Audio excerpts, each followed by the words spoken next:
Ginawa natin. Binuhusan natin.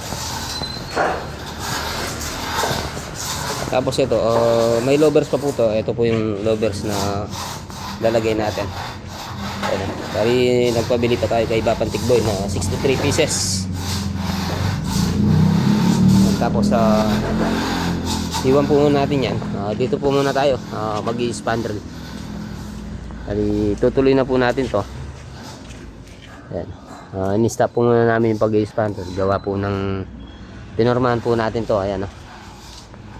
Ayan po. Tapos inabangan na po natin ng ilaw.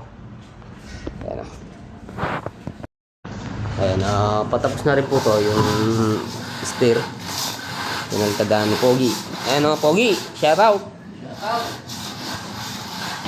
Tapos malapit na matapos.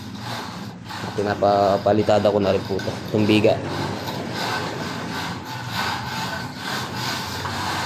Halos si paring Pogi yung tumapos sa dito sa palitada. Ano? Shout out kay paring Pogi on the move. Ito yung magdan. Ayan, asintayin natin ng ano yan, ng lovers. Yan, diretso po ng asintayan. Tapos lovers. Anin natin. Ayan o. Bali, pinormahan natin, dinakalan natin. Ayan. Itong poste at saka yung mga slab.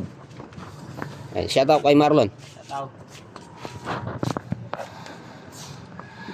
Ayan. Tapos ito, nakapustilyain na rin po to. Yung mga ceiling, ready for RD Blocks na lang. Tapos ito, hindi pa. Nakadalawa na po yata siyan. Paring J yan ito. Ayan. Dito po si Paring J. Kasama niya si Pogi, you know? Pogi. Katahimik na pala. Eh Pogi. Diyan siya mag-bless si Pogi. Mag-bless siya ni Pogi. Bless siya ano? Ha?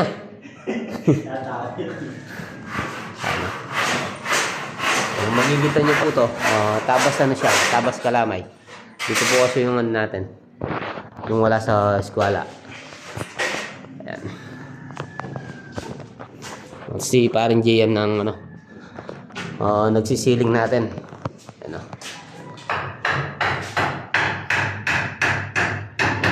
Hindi na. Si paring J. Dati lang pong helper yan. Ngayon, marunong na siyang ano, magsiling. Tapos ayan, tuloy natin itong ano, pag-spandrel natin. Maglalagay po muna tayo ng C-molding dito. C-molding, ito po yung C-molding na inaano natin. Ito po yung C-molding. Tapos ayun po yung fascia cover. Ayan. Tapos ito po yung isa na center molding. Pakikita ko po sa inyo. Ito po yung center molding na sinasabi ko mga kamason. Ito po linalagay po to sa gitna kung gusto niyo i-45 yung ano natin. Yung spandrel. Ayan o. Ganyan po yung itsura niyan. C-molding. C-molding, ito nga po pala yung C-molding. Ito pala yung center molding. Center molding po to. Ito po yung center molding. Tapos C-molding. Tapos ito, fascia cover. Ito yung gamit natin, metal paring.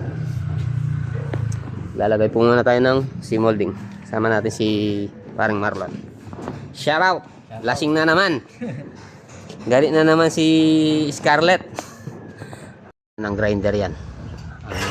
Pagtabas natin para sa 45. Ito hindi po kasi natin mabuti pag ginunting natin kasi mayuyupin dito niya ito dito.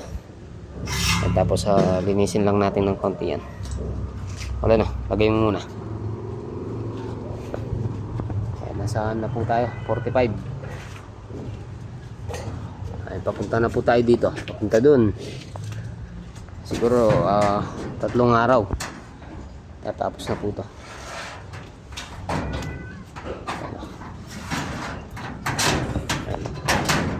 Nalagay ni Marlon. Pupunan niya kanyang Carlon.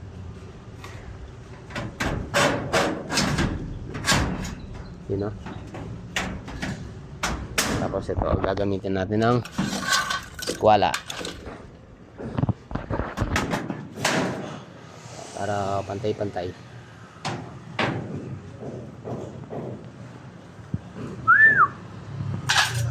Ayun, let's go.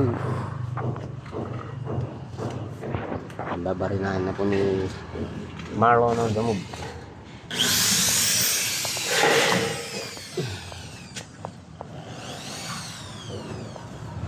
Ayan, bawat isang spandrel meron siyang mga rebet sa Isa lang po yan yung rebet niya magkabilaan.